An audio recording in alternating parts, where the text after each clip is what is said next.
हरिओम. माझे नाव तुषार सिंह रासम, ऐरोली उपासना केंद्र. आम्ही गेली 24 वर्ष बापू परिवारात आहोत.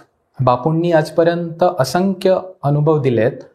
त्यापैकी एक अनुभव मी तुम्हाला आज सांगणार आहे. हा अनुभव मार्च 2021 मधला आहे.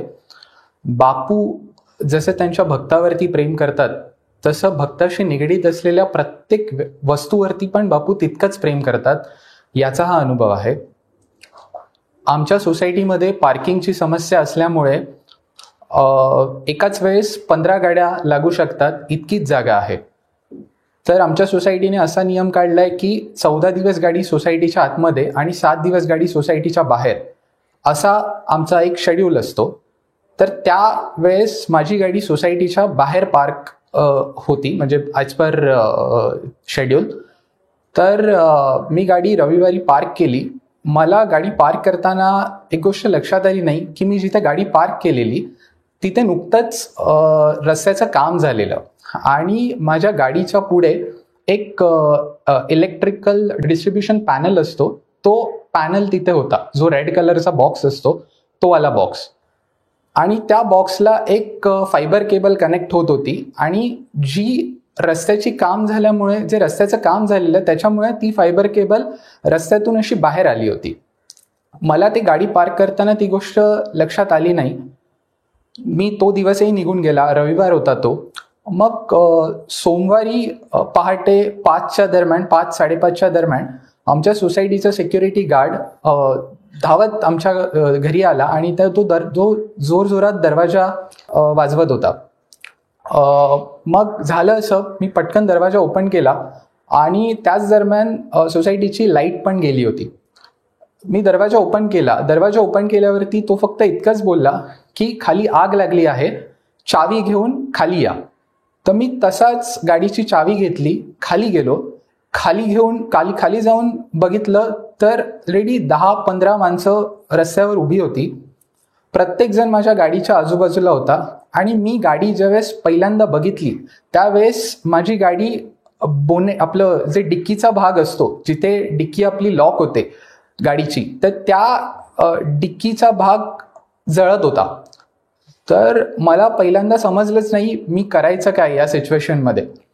तरी बाजूच्या बिल्डिंगमधल्या किंवा आमच्या बिल्डिंगमधल्या जे काही लोक होते त्यांनी फायर एक्सटिंग्विशरच्या मदतीने ती आग विझवण्याचा प्रयत्न केला. ती आग तात्पुरती विझली देखील. नंतर माझ्याकडे गाडीची चावी असल्यामुळे मी गाडी अनलॉक केली. अनलॉक करून मी जेव्हा गाडीचे दरवाजे ओपन केले तर गाडीतून कंटिन्युअस एक 4 ते 5 मिनिटं काळाकुट्ट धूर बाहेर येत होता. मला माहित नाही म्हणजे नक्की आता करायचं काय, मला काहीच सुचत नव्हतं. मी बापूंचं नाव घेतलं. शेवटी मला बापूंनी काय बुद्धी दिली, मी कशी हिंमत केली, मला त्यावेळेस काहीच समजलं नाही. शेवटी माझे बापू हे बुद्धिस्फुरंदात आहेत. मी गाडीच्या ड्रायव्हिंग सीटवर बसलो. गाडी चालू करायचा माझा विचार होता. त्याच वेळेस माझ्या आजूबाजूला जे लोक होते ते मला जोरजोराने म्हणत होते की गाडी चालू करू नको, गाडी चालू करू नको. मला माहित नाही मी त्यांचं त्यावेळेस का नाही ऐकलं. मी गाडी चालू केली. मी गाडी चालू करून 5 मीटर पुढे गेलो असेल तर 10 to 15 सेकंड्समध्ये मी जिथे गाडी अगोदर लावली होती त्याच फायबर केबलमधून जोरजोरात, म्हणजे जसं आपण दिवाळीला पाऊस लावतो त्या पद्धतीने स्पार्क व्हायला लागली. आणि ते इतक्या जोरात होतं की जवळजवळ 10 ते 15 फूट हाईट एवढ्या उंचीपर्यंत त्या आगीच्या ज्वाळा बाहेर येत होत्या. आणि जर माझी गाडी त्यावेळेस तिथे असती तर गाडी पूर्णपणे ब्लास्ट झाली असती, कारण का बरोबर गाडी मागच्या साईडला होती. आणि झालेलं असं होतं की जी आग पण लागली होती गाडीला, ती आपण जिथे डिक्कीचा दरवाजा ओपन करतो, ते जे डिक्कीचं लॉक असतं त्या लॉकच्या इथे आग लागली होती. त्या लॉकच्या पुढे म्हणजे आतल्या बाजूला गाडीची स्टेपनी होती. स्टेपनीच्या पुढे CNG किट होतं. CNG किटला जो CNGचा वॉल्व असतो पाईपचा, तो पण तिथे कनेक्ट होत होता. तर इतक्या सगळ्या गोष्टी होत्या. पण बापू कृपेने ती आग अशाच ठिकाणी लागली जिथे माझं कमीत नुकसान होईल.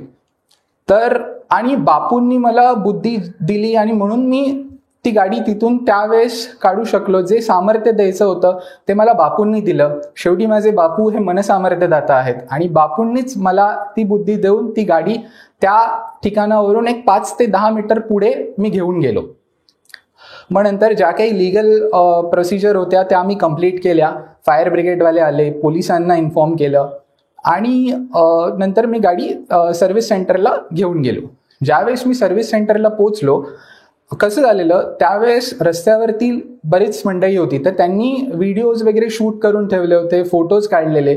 तर ज्यावेळेस मी ते व्हिडिओज त्या सर्व्हिस सेंटरवाल्यांना दाखवले त्यावेळेस ते कम्प्लिटली म्हणजे त्यांना काही समजलंच नाही की गाडी हा अशी आमच्यासमोर कसा घेऊन आलाय.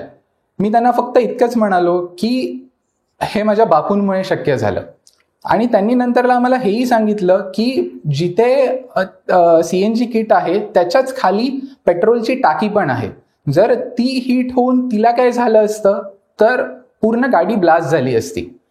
तर इतक्या मोठ्या संकटातून बापूंनी मला अलगद बाहेर काढलं. त्यावेळेस मला ते समजलं नाही किती मोठं ते होऊ शकलं असतं, पण बापूंनी त्याच्यातूनही अलगद मला बाहेर काढलं. आणि जे काय इन्शुरन्स हे होतं ते इन्शुरन्स थ्रू क्लेम झालं. मला एकही पैसे भरावे लागले नाही.